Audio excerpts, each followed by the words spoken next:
Friends, 553 days of war. Starting from the southern war zone. In Kherson region, nothing much is happening, though Ukrainians were able to reach Dachi, which is south of Antonivsky Bridge, and hoisted their flag, even though that may be temporary.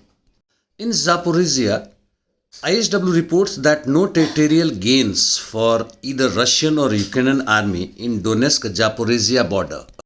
Rimivki sector. Positional battles are on in the southern parts of Staromyorsky and Urozhain. As far as Pryutne and Novodonetsk are concerned, there are no changes. In Orikhovo sector towards Rabatino, the Russian army is clinging on the southern outskirts, and Ukrainians are continuing their attacks towards the east of the city and have made some gains.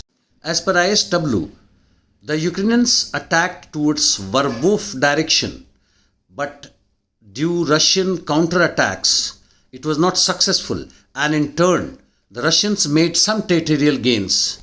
In north towards Sinkivka, the Russian army made some gains towards the forest area which is north of the city. As per ISW, the Russian army offensive operation is taking place all along Kupiansk-Swatovo criminal line and have made some gains in last 24 hours. In Kupiansk direction, the Russian army is continuing offensive with the aim of reaching Oskol river. They have also carried out attacks on Yagodne sector. In east on Bakhmut front, the hostilities seems to be low, but yet fierce fighting is continuing near Klishchivka, where the Ukrainians carried out fresh attacks and made some gains. While towards Kurdyumovka, the Russian army carried out counterattack and pushed Ukrainians to Siversky Donetsk Donbas Canal. In other parts of the east, including even southeast and northeast, there have been no major or significant changes. On interdiction missions, the Ukrainians' drones reached Pskov, which is in northwest of Russia close to Estonia border. Due to the attack on the airfield, a major damage seems to have occurred. Huge explosions were seen, and at this given moment it seems 4 IL-76 have been damaged, and I am sure if they are hit, the damage must be substantial.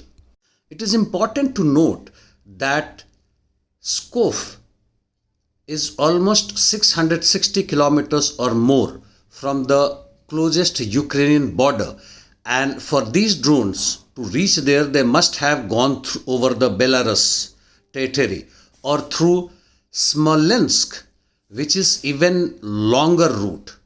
Ukrainians' drones also reached Kaluga, which is southwest of Moscow, Tula, Bryansk and Sevastopol. Russians launched drones as well as missiles over Sumy, Kirovrad, Odessa, Kiev. They also hit military railway echelon in Donetsk region. The latest trend since last few weeks, especially from the Ukrainian side, is to reach deep and deeper territories of Russians, find out their military target, which they must be knowing in advance through Western satellite and other sources of information, and hit the targets as much as possible and destroy or degrade the Russians' ability as far as their military logistic and other forms of warfare is concerned. Few words on BRICS. USA seems to be worried about the latest development, but it must be noted that BRICS is not a cohesive political or military entity which could threaten USA hegemony, except economically that fight is on.